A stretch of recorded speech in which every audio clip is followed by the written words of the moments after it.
Step out of the shadows and into the light of Plato's wisdom. Discover the philosopher's vision for an ideal world and how it resonates today, revealing timeless truths about leadership, equality, and the illusions we live by. Imagine a world where rulers are philosophers, equality is paramount, and justice defines every decision. Plato's The Republic is more than an ancient text. It's a profound exploration of the perfect society, one that continues to inspire political thinkers, leaders, and everyday people alike. In this audiobook, we'll take a journey into Plato's mind to explore his revolutionary ideas, including the famous allegory of the cave and his thoughts on gender equality, leadership, and the flaws of real-world governments. Whether you're a philosopher at heart or simply curious about life's bigger questions, this audiobook will help you reflect on your own life and society with fresh perspective. Focus points. Plato's cave, breaking free from illusion. Understand the famous allegory and how it applies to modern life. What makes a good ruler? Discover Plato's idea of philosopher kings and their role in governing society. Building the ideal society. Explore Plato's vision of justice, harmony, and balance within a community. Gender equality in ancient Greece. Gain insights into Plato's progressive views on women and leadership.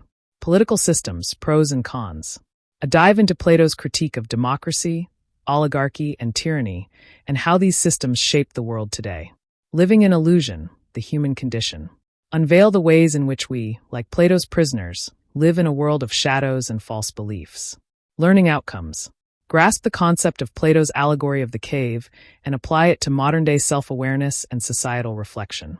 Understand the qualities that Plato believed are essential for true leadership and how these ideas translate into the political world. Reflect on what it takes to create a harmonious and just society, as envisioned by Plato. Learn about Plato's surprisingly advanced views on gender equality and his advocacy for women's roles in leadership. Critically evaluate different political systems through Plato's lens and relate them to contemporary governance. Gain a deeper understanding of how illusions shape our perceptions and how philosophy can help us see the world more clearly. Focus point 1. The enduring relevance of ancient philosophers. Although centuries have passed since the fall of ancient Greece, the wisdom of its philosophers continues to shape the world we live in today. Figures like Aristotle, Plato, and Socrates, whom most of us have heard of, dedicated their lives to tackling life's most fundamental questions. Who are we? What is our purpose? How does the world operate, and how can we make it better? These questions remain as relevant today as they were in ancient times. Throughout history, especially during periods of political unrest and the rise of 20th century dictatorships, later philosophers found themselves returning to the wisdom of ancient Greece. What made these insights timeless was their deep exploration of human nature, power, and justice, topics that remain central to our understanding of society today. Plato's Republic, in particular, stands as one of the most essential texts for understanding the mechanics of politics, justice, and power. Socrates, whose teachings Plato recorded, was the first to present a comprehensive vision of an ideal society. Through his dialogues, Socrates asked critical questions. What defines a perfect ruler? What professions are essential for a well-functioning society? How should family, childbirth, and education be structured in this ideal world? Plato not only preserved these profound insights, but also framed them in a way that transcends time. In exploring the Republic, we're not just studying an ancient philosophy. We're diving into a world that, in many ways, mirrors our own and learning how we might improve it by applying the lessons from this alternative reality envisioned by Socrates. By reflecting on these ancient ideas, we can gain new perspectives on leadership, justice, and the nature of a truly harmonious society. Focus point 2. What makes a good ruler? In Plato's Republic, a fascinating discussion unfolds between Socrates and Thrasymachus over the true nature of power and leadership. Thrasymachus argues that rulers govern solely for their own benefit, using their authority to enforce their will and gain strength by committing injustice. According to him, ruling is about self-interest and domination, with little concern for the well-being of the people. Socrates, however, presents a very different perspective. He believes that ruling is a skill, a profession like any other, with the ultimate goal of benefiting the citizens. A good ruler, in his view, governs not for personal gain, but for the welfare of the people. Socrates asserts that leadership is about serving others, ensuring that the needs of the governed always come before the ruler's own interests. In his ideal society, Rulers are not driven by greed, power, or honor, but by a commitment to justice and the well-being of their subjects. To Socrates, ruling is a duty, not a path to wealth or fame. He warns that ambition and the pursuit of personal rewards cloud a leader's judgment, leading to corruption and injustice. While rewards may come naturally in any profession, Socrates insists that they should never overshadow the primary responsibility of leadership, serving the people. Moreover, Socrates emphasizes the link between justice and happiness. A just ruler, one who prioritizes the well-being of others, is far more fulfilled and content than an unjust ruler who is guided by selfish motives. Injustice, he argues, damages not only the moral character of the perpetrator, but also the fabric of society. Justice, on the other hand, brings happiness and fulfillment, benefiting both the ruler and the governed. Interestingly, the ancient Greek concept of happiness, or eudaimon, differs from our modern understanding. It refers to a fleeting and immediate sense of well-being, rather than a permanent state. For Socrates, true happiness arises from acting justly and caring for others, a principle that remains central to his vision of a good and virtuous ruler. Focus point 3. How to build and run an ideal society. Before imagining what an ideal society might look like, Socrates begins by asking a foundational question. How do societies form, and what are their essential components? He identifies two core principles at the heart of every community. Mutual need. No one can be entirely self-sufficient. Human beings rely on one another to meet their needs, and it's this interdependence that forms the bedrock of any society. Aptitude difference. Each person is unique, with different skills, abilities, and preferences. Socrates believes that individuals should focus on honing their natural talents so they can contribute to society and, in turn, receive what they lack from others. These principles establish the framework for any community, which must then build an economic structure where people perform specific roles based on their skills and talents.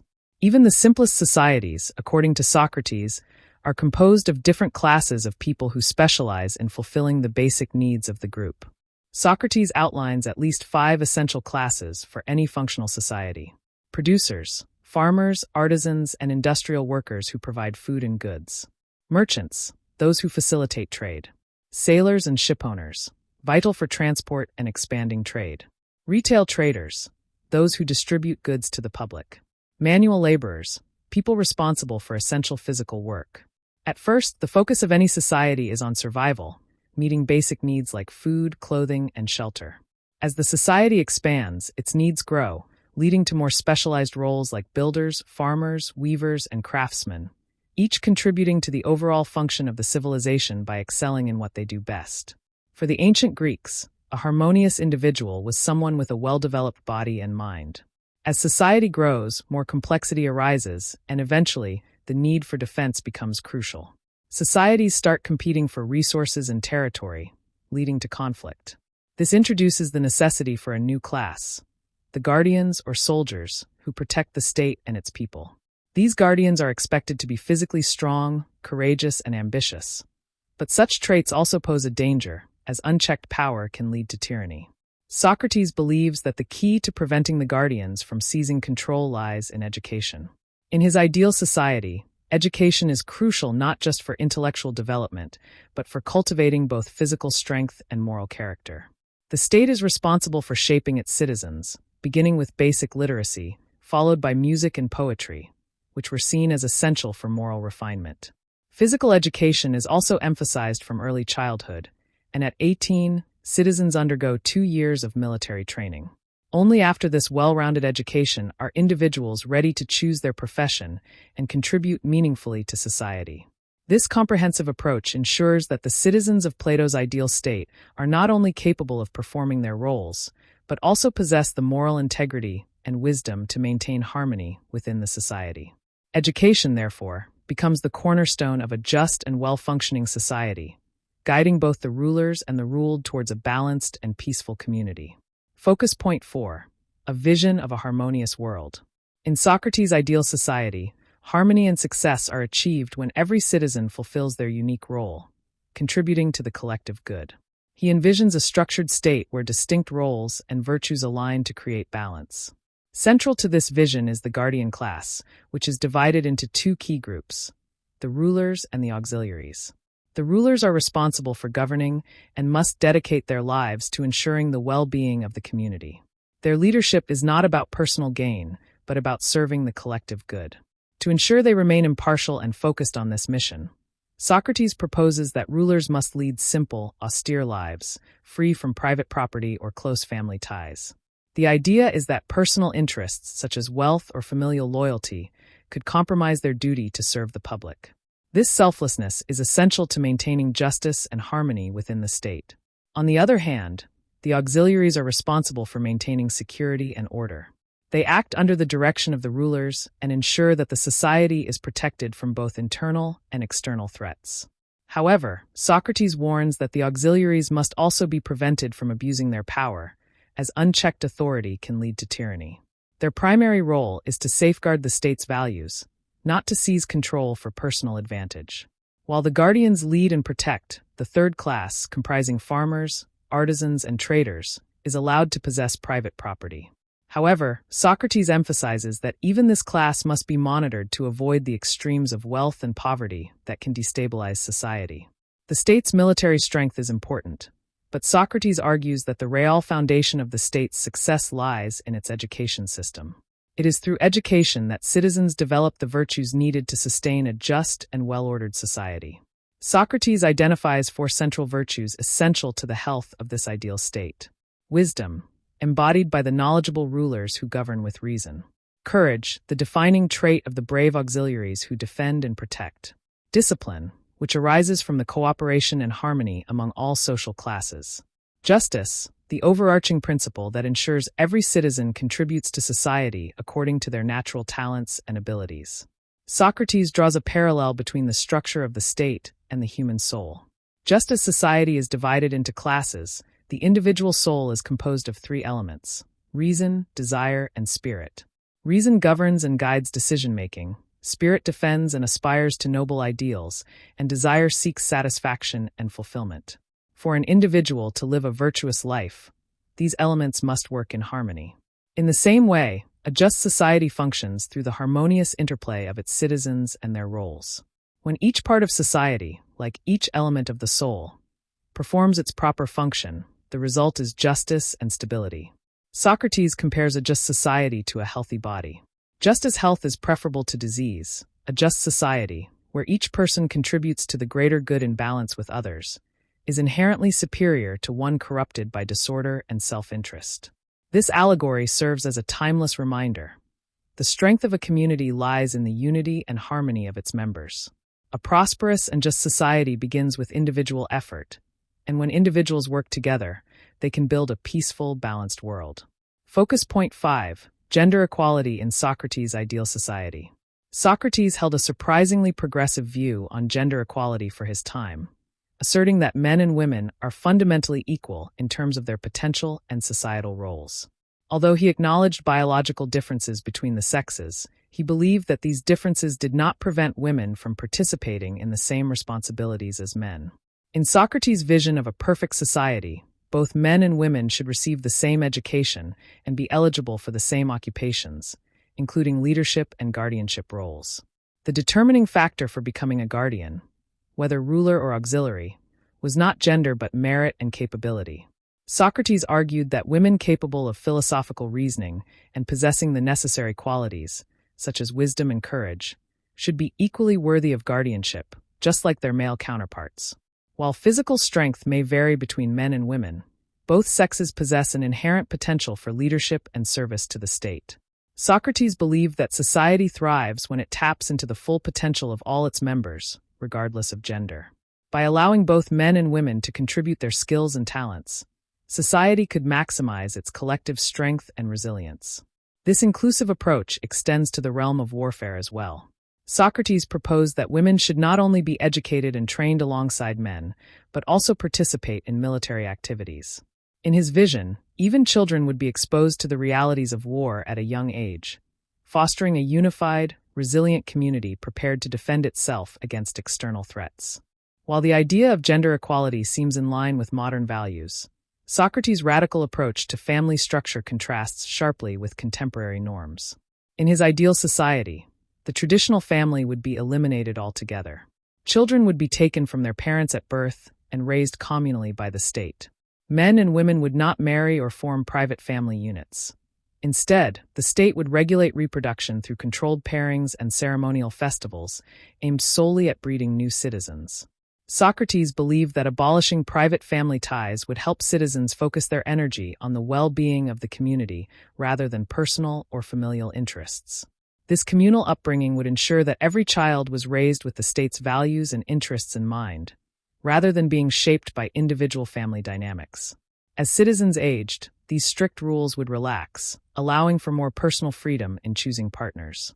However, even in these more flexible stages of life, the state's priorities would still take precedence over individual desires. Perhaps the most shocking aspect of this system, from a modern perspective, is the state's control over reproduction. Socrates suggested that children born outside of the sanctioned unions or deemed unfit would not be allowed to live, reflecting a harsh approach to societal perfection. While these ideas may seem extreme and even unsettling by today's standards, they highlight Socrates' commitment to building a society entirely focused on the collective good, even at the expense of individual freedoms. This relentless pursuit of perfection underscores the lengths to which Socrates believed society must go to achieve harmony and unity. Focus point 6. Why we all live in an illusion. Plato's famous allegory of the cave powerfully illustrates how limited human perception is, and how often we mistake illusions for reality. In this metaphor, imagine a group of prisoners who have been chained in a dark cave since birth. They face a wall, and behind them is a fire. Between the prisoners and the fire is a raised walkway, where people carry objects, casting shadows on the wall the prisoners are staring at. For these prisoners, the shadows are their entire reality. They believe these silhouettes are the only things that exist. This allegory is a reminder of how humans often perceive shadows of the truth instead of the actual reality. It encourages us to question our beliefs and assumptions to remain open-minded and seek deeper truths. Now imagine that one prisoner is suddenly freed. When they turn toward the fire, they are temporarily blinded by the light. The objects creating the shadows seem less real than the familiar silhouettes they've always known. As they struggle to adjust to this new perspective, their understanding of reality begins to shift. But their journey isn't over yet. When they leave the cave and step into the sunlight for the first time, the bright light overwhelms them. At first, they can only look at reflections or shadows cast by objects in the sun. However, over time, they adjust and can see the world as it truly is, even daring to look directly at the sun, the source of all light and truth. This progression from darkness to light symbolizes humanity's intellectual and spiritual journey. Moving from ignorance to knowledge is never easy. It involves questioning long-held beliefs and confronting new, sometimes uncomfortable realities. The sun, in this allegory, represents the form of good, the ultimate source of truth and understanding. Just as the sun illuminates the physical world, the form of good reveals the deeper truths that govern reality. Once freed, however, Plato argues that those who reach this higher level of understanding have a responsibility to return to the cave.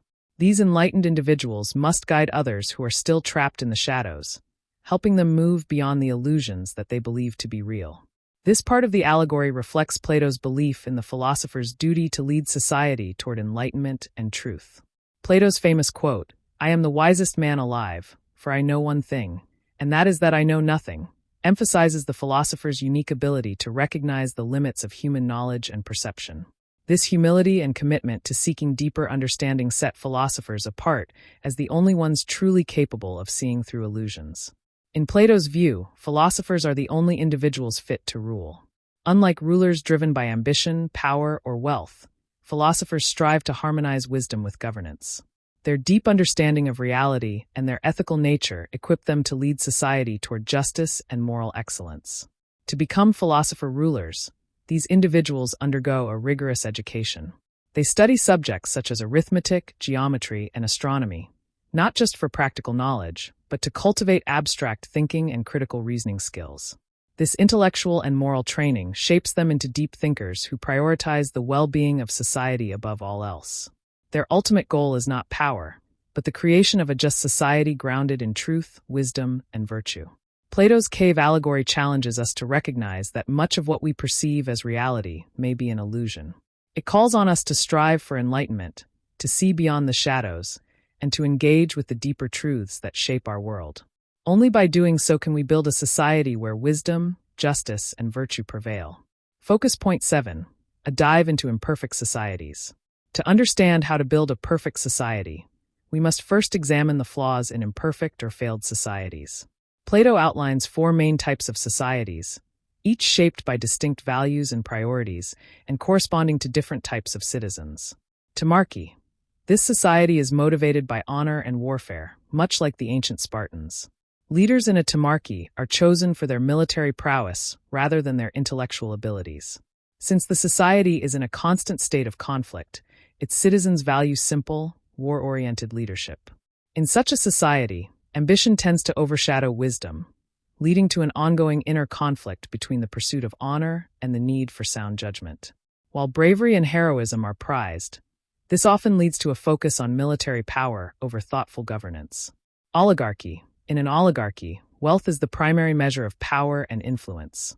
This creates a significant divide between the rich and the poor, with the wealthy controlling the resources and the impoverished suffering under their rule. The citizens of an oligarchy are primarily concerned with accumulating material possessions, and this drive for wealth can even lead to corruption and criminal behavior.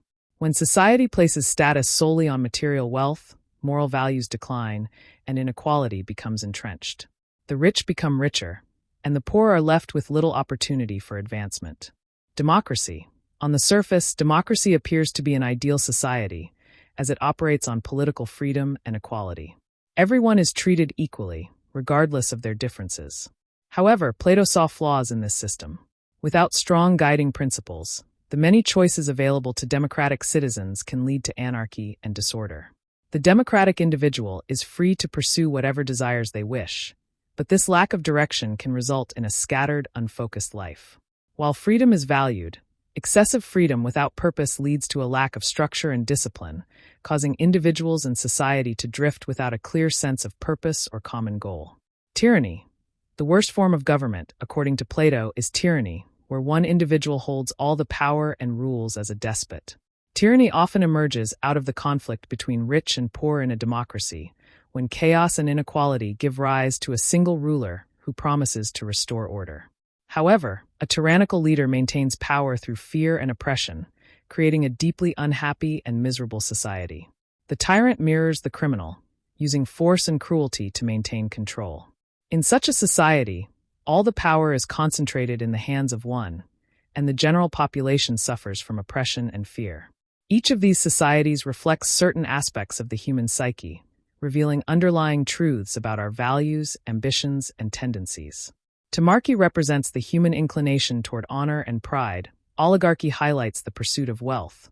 Democracy embodies the desire for freedom, and tyranny illustrates the dangers of unchecked power. These societal models are not just reflections of political systems, but mirrors of human nature itself. In recognizing these flaws, we can strive to create a society that balances ambition with wisdom, wealth with equality, freedom with purpose, and power with compassion. By understanding the failures of imperfect societies, we can work toward building a more just and harmonious world, one that reflects the best aspects of human nature. Conclusion. The ancient Greek philosophers, particularly Socrates and Plato, offer enduring wisdom that prompts us to reflect on fundamental aspects of our existence, governance, and the structure of society. From Socrates' vision of a just and harmonious society built on distinct roles and virtues, to Plato's allegory of the cave revealing the limitations of human perception, their teachings provide invaluable insights into how we might live better as both individuals and members of a community. Their philosophies emphasize the pursuit of justice, the importance of virtuous leadership, and the idea that society thrives when all its members, regardless of gender, wealth, or status, are given the opportunity to fulfill their potential. These ancient perspectives challenge us to question our assumptions about society and to strive for a more enlightened and balanced way of life. By reflecting on these timeless lessons, we can aspire to build societies that prioritize wisdom, equality, and justice. Perhaps one day we can achieve the harmonious balance envisioned by the ancient philosophers within ourselves and our societies. Practical takeaways. Cultivate a balanced life, giving equal attention to both physical and mental well-being. Embrace open-mindedness, continually questioning your beliefs and seeking a deeper understanding of the world. Research the different forms of government that have shaped your country's history and compare them to Plato's views on governance. Reflect on how these structures align or differ from his ideas on justice and societal balance. Thank you for joining us on this insightful journey through the Republic. Before we conclude, let's revisit the key focus points that we've explored in this audiobook. Key focus points. The vision of a harmonious society, a well-ordered state where every citizen contributes according to their natural abilities, promoting justice and balance. The role of guardians. Leaders and protectors must live selflessly, ensuring the welfare of the entire society, with no personal wealth or family distractions. Gender equality. Socrates advocates for equal opportunities in education and responsibilities, irrespective of gender, and emphasizes the shared potential of men and women. The illusion of reality. Plato's cave, a powerful metaphor that urges us to break free from ignorance and seek deeper truths beyond mere appearances. Imperfect societies. Plato's analysis of flawed societies, Timarchy, oligarchy, democracy, and tyranny, reveals the risks when power, wealth, or excessive freedom become dominant, reminding us to strive for balance and justice. Recommendations. Balance your life. Just as Socrates and Plato advocate for a harmonious society, aim to balance your physical, mental, and emotional development in your personal life. Question and reflect. Follow Plato's example by questioning your beliefs and expanding your understanding of the world. Seek knowledge beyond surface-level perceptions. Learn from history. Explore the history of your country's governance and compare it to the models discussed in the Republic. Reflect on what works and what doesn't in terms of justice, equality, and leadership. Throughout this audiobook, we've delved into timeless philosophical insights that can guide us in better understanding not only the ideal structure of a society, but also our personal journey toward wisdom and justice. These topics are essential because they address the core of human existence and governance, and they challenge us to aspire to a more enlightened world. Thank you for dedicating your time and attention to this audiobook. Your interest in these deep philosophical discussions is truly appreciated. If you found this content valuable, please like, subscribe, and share the audiobook with others who may benefit from it. Listening to audiobooks is not just about learning new ideas. It's also an excellent way to improve your English skills. Remember, the more you listen, the better you speak. Keep engaging with content like this, and you'll see progress in both your language skills and your understanding of the world. Thank you once again, and we look forward to having you with us in the next audiobook.